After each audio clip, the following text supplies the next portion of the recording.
us to reflect and thank God for his endless blessings on our country. It is also time for us collectively to remember the sacrifices made by our founders and great leaders first, by soldiers, by distinguished public servants, by traditional leaders, by our workers, sacrifices on which Nigeria has been built over the 59 years since independence in 1960, and rededicate ourselves to attaining the goals which we have set for ourselves, a united, prosperous, and purposeful nation in the face of the 21st century opportunities and challenges. In the past 4 years, the majority of Nigerians have committed to change for the better. Indeed, this administration was re-elected by Nigerians on a mandate to deliver positive and enduring change through maintaining our national security, restoring sustainable and inclusive economic growth and development, and fighting corruption against all internal and external threats. This change can only be delivered if we are united in purpose as individuals and as a nation. We must all remain committed to achieving this positive and enduring change. As I stated 4 years ago, change does not just happen. We must change our lawless habits, our attitude to public office, and public trust. Simply put, to bring about change, we must change ourselves by being law-abiding citizens. Good governance and economic development cannot be sustained without an enabling environment of peace and security. In the last 4 years, we have combated the terrorist scourge of Boko Haram.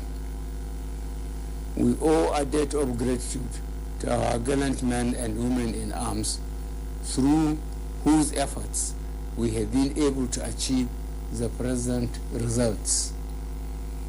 We are also grateful to our neighbors and allies within the region and across the world who have supported us on this front.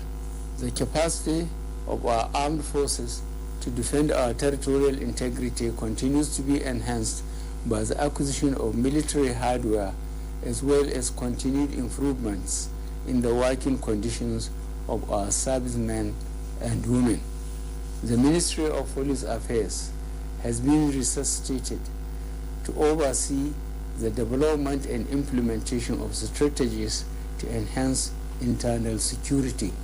My recent assent to the Nigerian Police Trust Fund Establishment Act has created a legal framework to support our police with increased fiscal resources to enhance their law enforcement capabilities.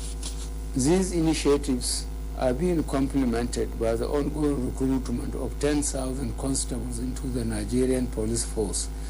This clearly demonstrates our commitment to arrest the incidents of armed robbery, kidnapping, and other violent crimes across our nation. We remain equally resolute in our efforts to combat militant attacks on our oil and gas facilities in the Niger Delta and accelerate the Ogoni cleanup to address long-standing environmental challenges in that region.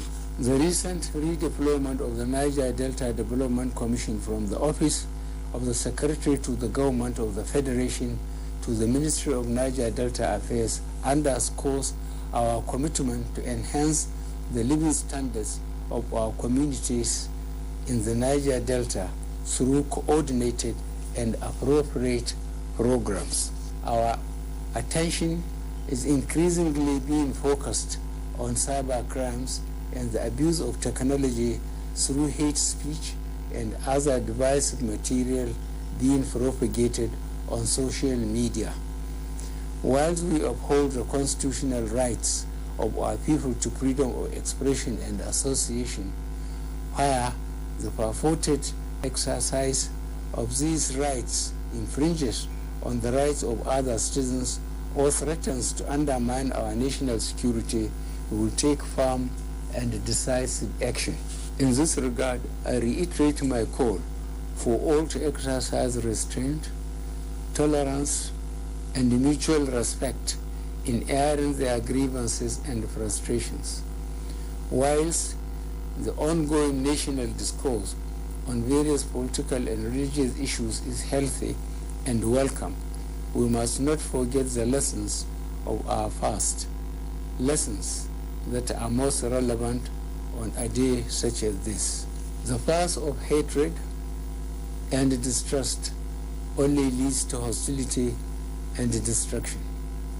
I believe that the vast majority of Nigerians would rather tread the path of peace and prosperity as we continue to uphold and cherish our unity. This administration inherited a skewed economy where oil sector comprised only 8% of gross domestic product but contributed 70% of government revenue and 90% foreign exchange earnings over the years. Past periods of relatively high economic growth were driven by our reliance on oil sector revenues to finance our demand for imported goods and services. Regrettably, previous governments abandoned the residual investment-driven non-oil sector, which constituted 40% of gross domestic product and comprised agriculture, livestock, agro-processing, arts, entertainment, mining and manufacturing activities that provide millions of jobs for able-bodied Nigerians and utilize locally available raw materials and labor for production. To address this imbalance, our commitment to achieving economic diversification has been at the heart of our economic strategies under the Economic Recovery and Growth Plan, which I launched on 5th of April 2017. The Medium-Term Development Plan charted the trajectory for our economy to exit from recession and return to the path of sustainable, diversified, and inclusive growth for Nigerians. Pursuant to these reforms, the economy has recovered and we have had 9 successive quarters of growth since our exit from recession. The exchange rate in the last 3 years has remained stable, with robust reserves of 42.5 billion United States dollars, up from 23 billion United States dollars in October 2016. Learning from the mistakes of the past, this administration is committed to responsibly managing our oil wealth endowments. We will continue to prudently save our oil income and invest more in the non-oil job-creating sectors. In this regard, we are significantly increasing investment in critical infrastructure. Last year, capital releases only commenced with the approval of the budget in June 2018. However, as at 20th June this year, up to 1.74 trillion naira has been released for capital projects in the 2018 fiscal year. Implementation of the 2019 capital budget, which was only approved in June 2019, will be accelerated to ensure that critical priority projects are completed or substantially addressed. The Ministry of Finance, Budget and National Planning has been directed to release 600 billion naira for capital expenditure in the next 3 months. To maximize impact, we shall continue to increasingly welcome and encourage private capital for infrastructural development through public-private partnership. Through the Road Infrastructure Tax Credit Scheme, which I initiated in January this year, we are giving incentives to private sector inflow of over 205 billion naira in 19 Nigerian roads and bridges of 794.4 kilometers in 11 states of the Federation. As we push to diversify the economy, we still remain focused on optimizing the revenues generated from the oil and the gas sector. We will, working with the legislature, soon pass the Petroleum Industry Bill and amendments to the Deep Offshore Act and Inland Basin Production Sharing Contracts Act into law to ensure government obtains a fair share of oil revenues whilst encouraging private sector investment. We will also continue our fight against illegal bunkering of crude oil and the smuggling of refined petroleum products across our borders, including the diligent prosecution and conviction of offenders found guilty of these acts. Whilst Nigeria remains committed to free and fair continental and international trade, we will not hesitate to take all necessary steps to tackle illegal smuggling, transshipment, and other predatory trade practices that destroy jobs in our country. We are resolute in reforming the power sector. In August this year, we launched the Presidential Power Initiative to modernize the national grid in 3 phases, starting from 5 gigawatts to 7 gigawatts, then to 11 gigawatts by 2023, and finally 25 gigawatts afterwards.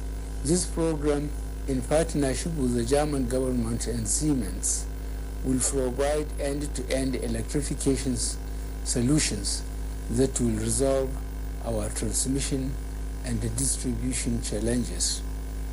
The program will also look to localize the development and assembly of smart meters, as well as operations and maintenance capabilities of transmission and distribution infrastructure. I am pleased with the improved interagency collaboration between the Ministry of Power and the regulators in the banking and power sectors to ensure that electricity sales, billings, and collections are automated and become cashless. These initiatives are important to ensure that the technical and collection losses in the sector are substantially reduced. I remain confident that Nigerians will have affordable and uninterrupted electricity supply in the not too distant future.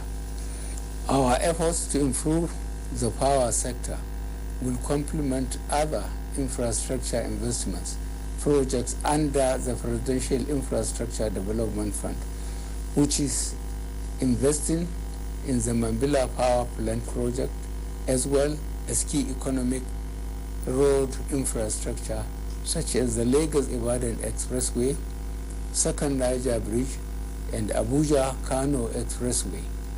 The first set of these projects remain on track to be completed by 2022. Our journey to food security and self-sufficiency is well underway. We have made remarkable progress in almost all segments of the agriculture value chain, from fertilizers to rice to animal feed production. We shall sustain these policies to ensure additional investments are channeled, thereby creating more jobs in the sector. We must not go back to the days of importing food and thereby exporting jobs. Our commitment to achieving macroeconomic stability and economic diversification has been underscored by the merger of the Ministry of Finance with the Ministry of Budget and the National Planning.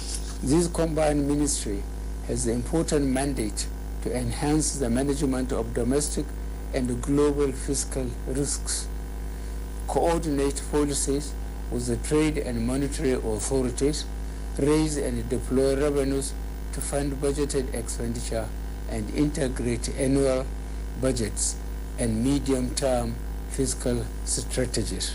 With this, our revenue-generating and reporting agencies will come under much greater scrutiny going forward. The new performance management framework will reward exceptional revenue performance, while severe consequences will attend failures to achieve agreed revenue targets. I recently constituted an Economic Advisory Council to advise me on inclusive and sustainable macroeconomic, fiscal, and monetary policies. This independent body will work with relevant cabinet members and the heads of key monetary, fiscal, and trade agencies to ensure we remain on track as we strive for collective prosperity. However, we are also committed to ensure that the inconvenience associated with any painful policy adjustments is moderated, such that the poor and the vulnerable who are most at risk do not bear the brunt. Our ongoing 500 billion naira sufficient intervention program continues to target these vulnerable groups through the homegrown school feeding program, government economic empowerment program, Empower Job Creation program, loans for traders and artisans, conditional cash transfers to the poorest families, and social housing scheme. To institutionalize these impactful programs, we created the Ministry for Humanitarian Affairs, Disaster Management, and Social Development, which shall consolidate and build on our achievements to date. To the beneficiaries of these programs, I want to reassure you that our commitment to social inclusion will only increase. Our population growth rate remains among the highest in the world, presenting both challenges as well as opportunities. It is our collective responsibility to ensure that we provide adequate resources to meet the basic needs of our teeming youth. Accordingly, we shall continue to invest in education, health, water and sanitation, as well as food security, to ensure that their basic needs are met, while providing them with every opportunity to live peaceful, prosperous, and productive lives. On fighting corruption, our institutional reforms to enforce the Treasury single account policy, introduce the whistleblowers initiative, expand the coverage of the integrated payroll personnel and information system, as well as the government integrated management information system, have saved billions of naira over the last 4 years and deterred the rampant theft and mismanagement of the public funds that have plagued our public service. The Ministry of Justice, the Independent Corrupt Practices Commission, and the Economic and Financial Crimes Commission will continue to address this menace. We are determined to ensure that transparency and good governance are institutionalized in public service. We must commit to installing a culture of good governance in all we do. This administration has fought against corruption by investigating and prosecuting those accused of embezzlement and the misuse of public resources. We have empowered teams of prosecutors, assembled detailed databases of evidence, traced the proceeds of crimes, and accelerated recovery of stolen funds. Furthermore, we partnered with our friends abroad to combat tax evasion, smuggling, terrorism, and illicit financial flows. In June 2018, I assented to the Mutual Assistance in Criminal Matters Act to provide a domestic legal framework for obtaining international assistance in criminal matters.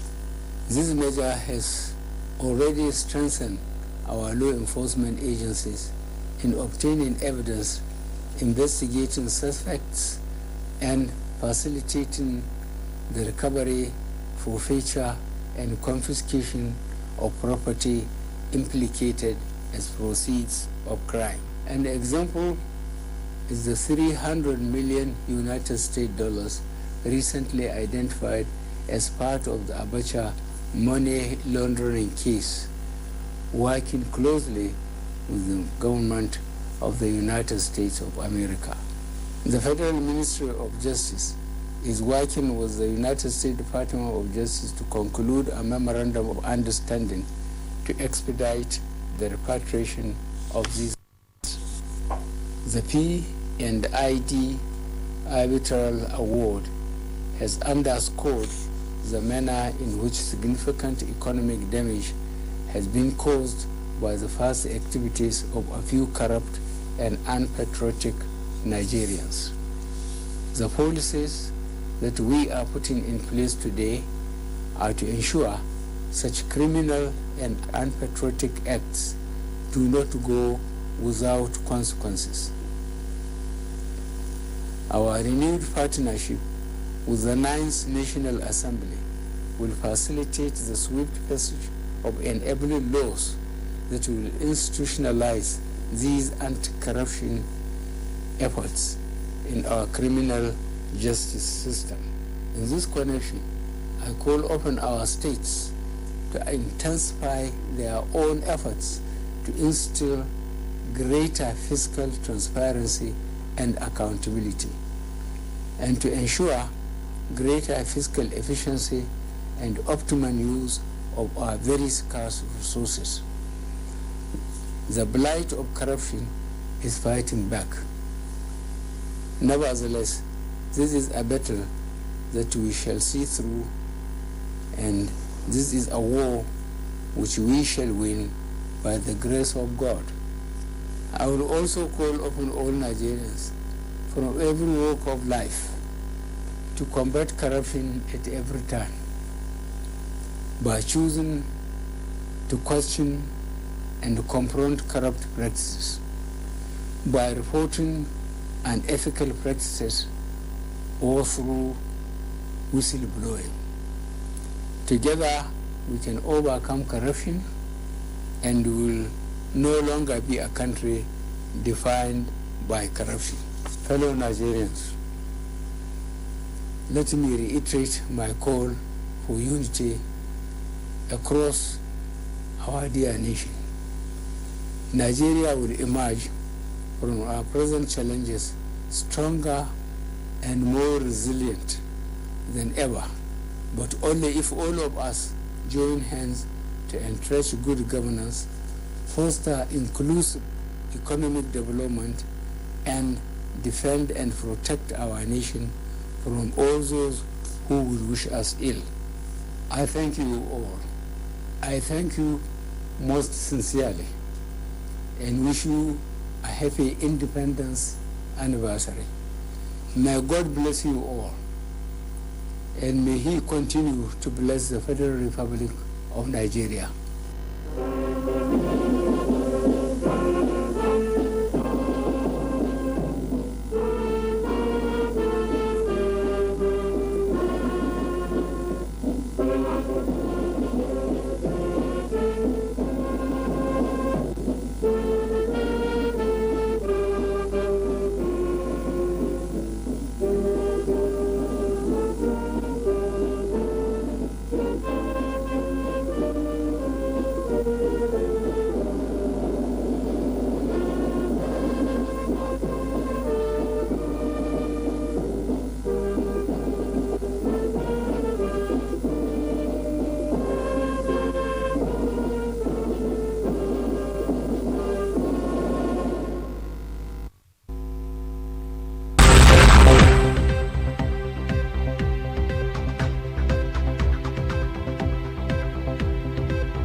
MCL News this morning, Nigeria at 59, we want peace.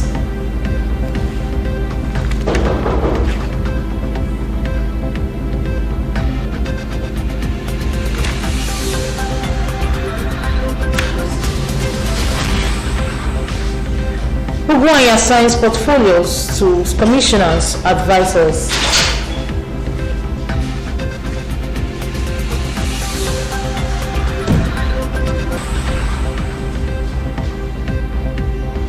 NDLEA gives update on 2019 recruitment.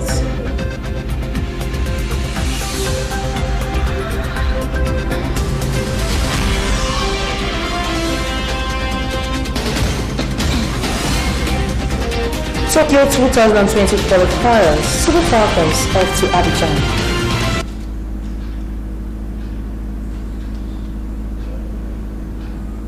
Hello, good morning. Thanks for joining us on MCL News. I am Ezine Wafu. Now the news in details. President Muhammadu Buhari has reiterated the commitment of his administration to pursue the vision of the founding fathers of Nigeria.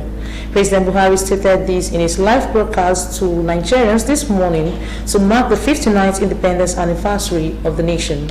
He noted that for the past 4 years, his administration has remained resolute in fighting corruption and improving the living standard of Nigerians. He equally said that if good governance and economic change should thrive, there must be a renewed spirit and attitudinal transformation. President Buhari, who touched on various national issues that have bedeviled the socio-economic and political development of Nigeria, restated the commitment of his administration in fighting insurgency, armed robbery, kidnapping, and other pockets of crime confronting the nation. He also mentioned the various steps taken to combat illegal bunkering and smuggling of petroleum products to neighboring countries, as well as human trafficking. He commended Nigerians for their support in fighting our current enemy of corruption and urged them to remain resolute. Details of the live broadcast will be brought to you in our subsequent bulletin. As Nigeria marks its 59th anniversary of nationhood, President of the Senate Ahmad Lawan, former President Goodluck Jonathan, and others have called on Nigerians not to lose hope but see the current challenges as stepping stones. Others who also issued messages include the People's Democratic Party's PDP and its presidential candidate and chairman Atiku Abubakar, as well as Uche's seconders. Others are the All Progressives Congress (APC), the Coalition of United Political Parties (CUPP), Chief Whip of the Senate Dr. Ojuzokalo, Governor Ifeanyi Ugwuanyi of Enugu State, former President and the United States President Donald Trump. President Trump, in a statement, described Nigeria as one of his strongest partners and allies in the fight against terrorism and expressed his wish to see Boko Haram and other insurgent groups dismantled in Nigeria. Lawan, in a statement, pledged that the National Assembly will provide legislative support for every idea and initiative geared towards making Nigeria a place pride and beloved homeland. Former President Goodluck Jonathan called on Nigerians to renew faith in the nation, work towards its greatness and not despair in the face of challenges. He also urged Nigerians to reflect on the achievements of past heroes, even as he charged them to look to the future by drawing inspiration from the efforts of our numerous compatriots whose heroism and patriotic endeavors have continued to lift the status of our nation. Governor Ifeanyi Ugwuanyi of Enugu State has urged Nigerians to remain steadfast in the pursuit of peace, unity, and brotherhood among all citizens of the country. The governor, who made the appeal in his message on the 59th anniversary of the nation's independence, also reiterated his commitment to the fulfillment of his promises to ensure the security of lives and property, enhancement of good governance, and sustenance of economic growth in Enugu State. While congratulating President Muhammadu Buhari, CGFR, and all Nigerians on the anniversary, he paid tribute to the founding fathers of the nation whose sacrifices and contributions paved way for the country's attainment of independence, which we celebrate today. Governor Ugwuanyi further commended the fighting spirits of the founding fathers, the fallen heroes and heroines, the armed forces, and other security and paramilitary agencies for their efforts and sacrifices to preserve the unity and integrity of the country. He also expressed gratitude to the good people of Enugu State, home and in the diaspora, for their solidarity and unflinching support to his administration. The People's Democratic Party, PDP, has commended Nigerians for their resilience in standing up for the unity and survival of the nation in spite of the daunting challenges. The party gave the commendation in a statement issued by its National Publicity Secretary, Kola Olomondiyan, on Monday in Abuja to commemorate the 59th independence anniversary of Nigeria. Olomondiyan urged Nigerians to keep hope alive and not surrender to challenges seeking to undermine national cohesion, freedom of citizens, and the will of Nigerians. However, Olomondiyan said that it is depressing that after 59 years of independence and efforts by patriotic Nigerians in nurturing democratic practice and tenets, the country is still facing some challenges. Olomondiyan, however, expressed optimism that the nation will eventually come out of the woods. He urged Nigerians to use the occasion of the independence to rekindle their commitment towards the unity, stability, and development of the nation. The Nigerian Union of Teachers, NUT, Lagos State chapter has called for the introduction of an education trust fund in Lagos State. The chairman of the union, Adedoyin Adesina, said this at a news conference on Monday in Lagos ahead of this year's World Teachers Day, slated for October 5th. The theme for the 2019 World Teachers Day is Young Teachers, the Future of the Profession. The World Teachers Day began in 1994 following the signing of the 1966 UNESCO and International Labour Organization recommendation concerning the status and the celebration of teachers. Additional said that an education trust fund in Lagos State will assist the government in addressing some of the challenges facing the education system. He listed some of the challenges facing teachers at schools to include gross shortage of teachers, overcrowded classrooms, and lack of infrastructural facilities. He observed that no government has come close to investing 26% of its annual budget on education as recommended by UNESCO, and the school enrollment will always be on the increase to stretch the available infrastructure. Additional said that the youth has a great role to play in the teaching profession, following their proficiency in information, communication, and technology. Abia State branch of the Nigerian Labour Congress (NLC) on Monday picketed the Abia State Polytechnic, Aba. The union embarked on the exercise over what it called the lack of transparency in the sack of 258 workers of the institution. MCL News covered the protests. Chineze Ozems tells us more. In recent times, Abia State Polytechnic, Aba has been in the news. There is hardly an academic session that passes without a disruption of the academic calendar due to industrial action. Abia State NLC last week declared an indefinite strike on the school as a result of a number of factors. The union members on Monday made good their threat by picketing the school. Members of the union led by the chairman, Comrade Richard Nobigwe, picketed outside the school. They blocked the two entrances of the school with their vehicles. The students who seem to be in support of the labor's action willingly refused to enter the school premises. The students blocked one lane of Abowore Road, resulting in traffic gridlock.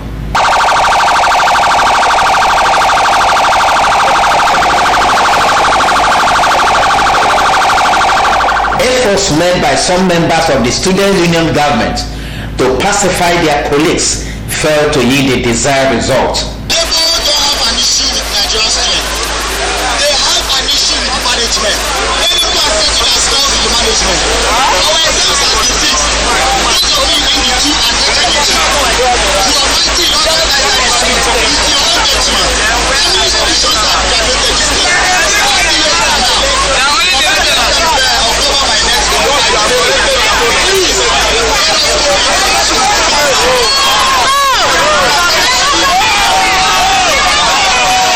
Abia State NLC Chairman Comrade Obigwe said that the management recently sacked 258 workers without following due process.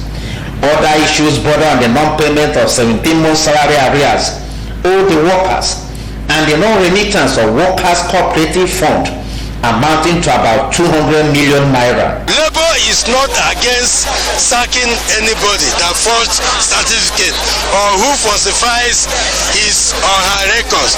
But what we are saying is that there should be due process. Management of Abia Poly are not empowered. They have no right to sack. Those who have right to sack is the board.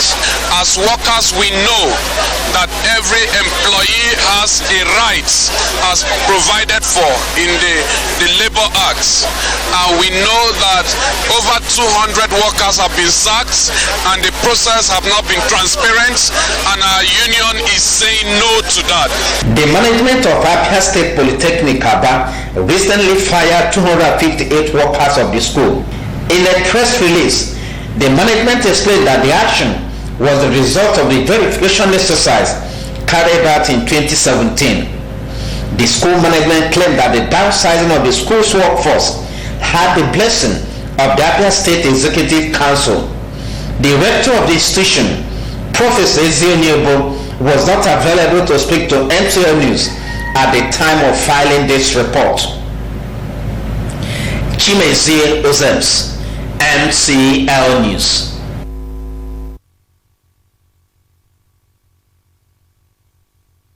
Has assigned portfolios to the commissioners and special advisors who were sworn in 5 days ago. It should be recalled that Governor Ugwuanyi has sworn in 19 commissioners and 7 special advisors last Wednesday with the charge that they should hit the ground running. In a statement signed by Professor Simon Otwanya, the Secretary to the State Government, Miletus Eze retained his portfolio as the Attorney General and Commissioner for Justice. The trio of Greg Nnaji, Professor Uchenna Eze, and Peace Nnaji returned to their first-term seats as the Ministries of Works and Infrastructure, Education and Gender Affairs, and Social Development. Other commissioners were deployed to various ministries. National Emergency Management Agency NEMA has appealed to people in the flood-prone areas in Anambra East and West local government areas to move into holding camps, given that some houses were being submerged in flood. The appeal was made yesterday when NEMA and the State Emergency Management Agency (SEMA) visited the areas to carry out an assessment survey. NEMA Southeast Zonal Assistant Coordinator AUJ Anyago said the exercise is to aid officials devise feedback mechanism on the impact of the flood on the affected communities. SEMA Director Chukwudi Onyejekwe said the agency has received distress calls from various communities affected by flooding within the state. The SEMA boss noted that 28 emergency shelters had been created to hold displaced persons. Odenibo urged those affected to move into the emergency shelters, assuring they will be taken care of.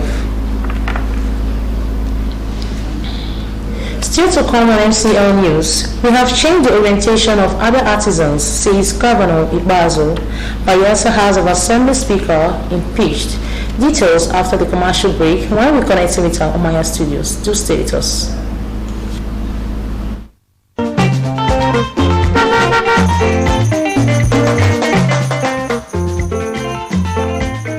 Do not deface Abia State with posters.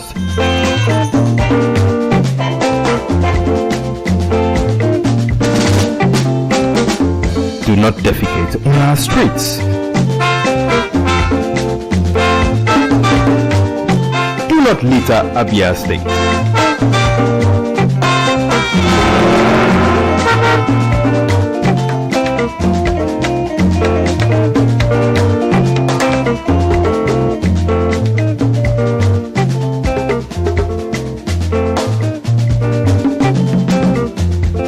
Brothers, I say wetin man go do for this world where people no go talk.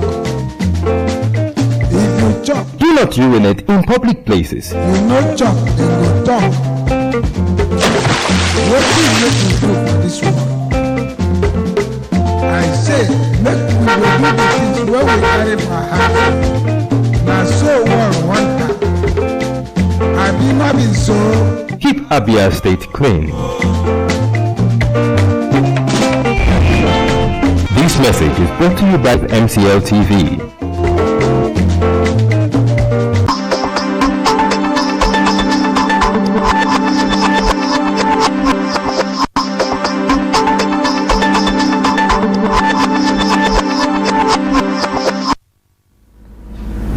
Welcome back. At this point, we'll be connecting with our Umaya studios, where Chiefs AK is standing by to give us news from the capital city.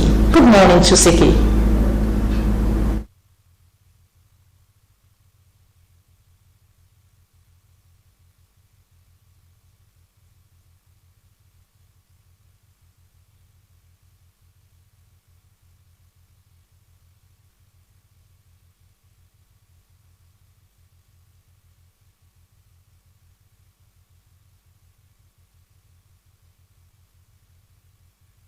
Wednesday to you.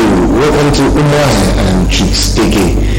Abia Governor Okezie Ikpeazu says administration has changed the orientation of Abia artisans through the endorsement of Made in Abia campaign that has gained global acclaim. The governor stated this at the end of a tour of projects embarked upon by his administration. Mayor Kafo tells us more.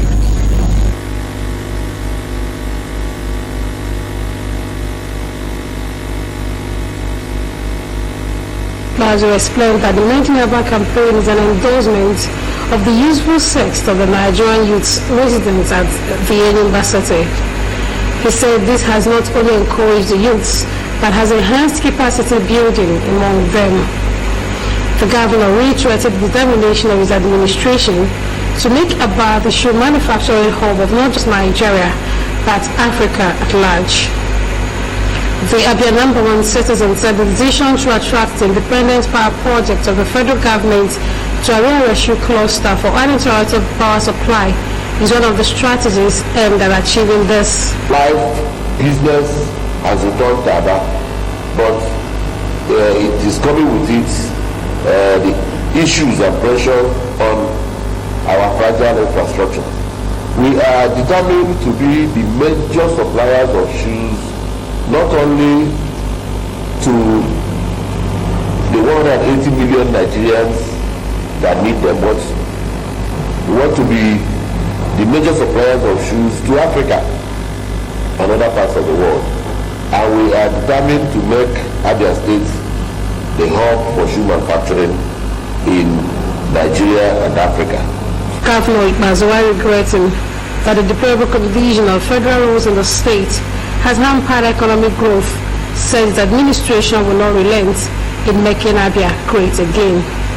He revealed that Abia with over 15 markets can feed the world.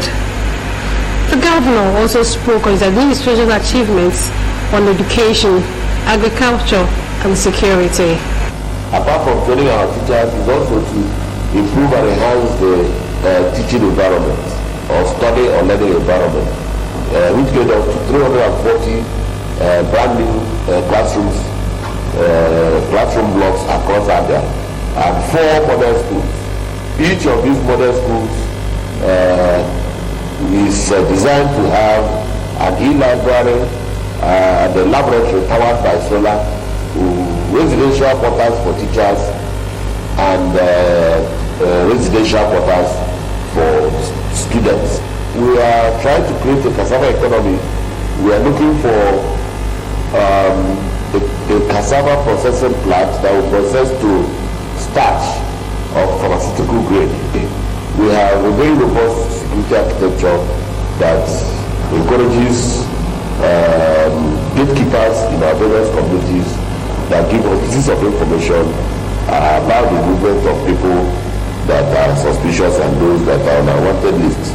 He reaffirmed the commitment of his administration to leave Abia better than he met it. Mawa Okafor, MCL News. Eket in Umuahia, the capital city, is not only known as a thriving commercial area, but a religious and recreational abode for people from the northern part of the country. MCL News paid a visit to the area Dr. Chikwaja came out with this report. Eket Street is one of the popular streets in Umuahia, the Abia State capital. Apart from its usual commercial activities, the street has this distinctive peculiarity from other streets within the state capital. This is owing to the huge presence of people from the northern part of the country that live and carry out both their religious and commercial activities in the area.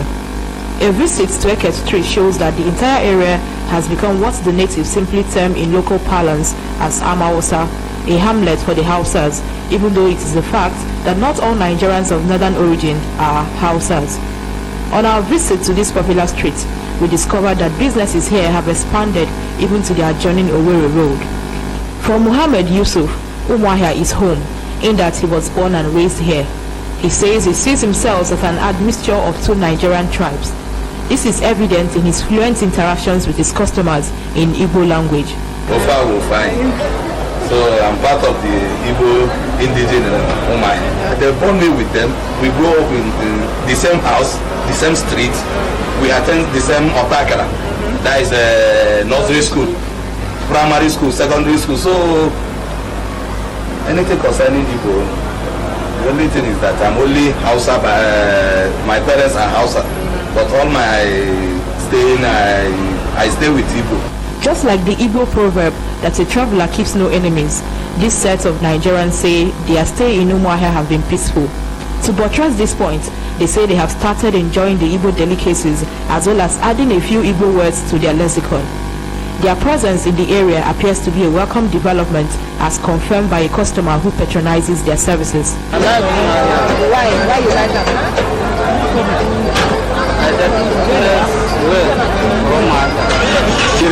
Asabi biya were biya kai gawa biya nkangwa ge onye si elewe onye si tiri mu something.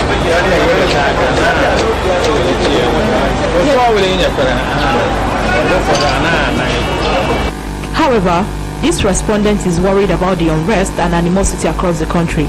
For this reason, he decided to leave his family in his state. Even for Mero, they were you see for some people, if you cause nothing for them, and will get to allow you, they will insult you with their language. Now the thing will make me marry my family over. The main thing that I face for this Umuahia, their boys, they never do business. If I sit down with my family here, my children come grow and they follow this type of the thing where these boys they do. The obvious unity that exists among the different Nigerian tribes on Eke Street is perhaps the desirable unity that should be experienced in the country as a nation. Nchetachi Chukwaja, MCL News. The Speaker of the Bayelsa State House of Assembly, Emmanuel Isena, has been impeached. It was reported that the Senate was being replaced with the lawmaker representing Southern Ijaw constituency to Monday Obolo. The impeachment generated shooting around the assembly premises, which disrupted plenary by the lawmakers with hoodlums allegedly invading the premises and making away with the mace. Meanwhile, media aide to the impeached Speaker, Waname Afara, said the Senate's removal would not stand because, according to him, it did not follow Assembly standing rule. The Senator, who is from the same Kolokoma Opokoma local government area with Duri Biri, the governorship candidate of the People's Democratic Party, has been under pressure to resign as the Speaker so that his party can spread political offices and even pulling more votes in the forthcoming elections. But he continuously resisted such pressure. And as much we can take this morning from Umuahia, we'll take you straight back to Ezinewafo, who has the rest of the news bulletin. Thanks for watching, and once again, happy independence in Chiksiki. Thank you, Chuks Eke. The National Drug Law Enforcement Agency, NDLEA, says it is yet to commence the screening of applicants who applied for recruitment into the agency. The agency received no fewer than 250,000 applications at the close of the portal on August 29th for an advertised 5,000 vacancy. The agency, however, gave a week's concession to accommodate the initial hitches posed by poor network service. President Muhammad Buhari recently approved the recruitment for NDLEA to beef up the strength of the agency. In an interview with Newsmen, NDLEA's head of public affairs, Jonah Achema, on Monday in Abuja, disclosed that the agency has not invited applicants for screening nor shortlisted any. He made the clarification contrary to the fake news making the rounds that NDLEA has released the shortlisted candidates for recruitment and stated that collation of names of applicants is ongoing. South African government has granted requests for the Nigerian airline Air Peace to commence commercial flights to Johannesburg, South Africa. This is in reciprocity of the bilateral air services agreement that Nigeria has with South Africa. Nigeria's Ministry of Foreign Affairs says the request was granted during Nigeria and South Africa Binational Commission Summit in Pretoria, South Africa. The operator of Air Peace Airlines, Ali Nonyema, has also confirmed that the airline will commence operations as soon as possible to promote air travel between Nigeria and South Africa. Recently, Air Peace Airlines evacuated Nigerians in South Africa free of charge due to xenophobic attacks in that country. And on sports, Super Falcons will fly to Abidjan, capital city of Cote d'Ivoire, today to keep a date with their Ivorian counterparts on Thursday in a second round first leg clash for a ticket to the women's football tournament at the Tokyo 2020 Olympics. The nine-time African champions will travel aboard Air Cote d'Ivoire and arrive in Abidjan in the evening early enough to have a workout. They will have the official training session at the match venue on Wednesday. Falcons beat Algeria in the first round 3-0 on aggregate to set up a clash with the Ivorian girls in the second round of the Olympic Warriors. Acting head coach Chris Danjuma selected 7 overseas-based and 11 home-based professionals for the clash, with new captain and FC Barcelona ace Asisat Oshoala leading the 18-woman playing body. There are also defenders Chidinma Okeke and Osinachi Ohale, midfielders Ngozi Okobi and Chinaza Uchenbo, and forwards Francisca Odiga and Rashidat Ajibade from overseas.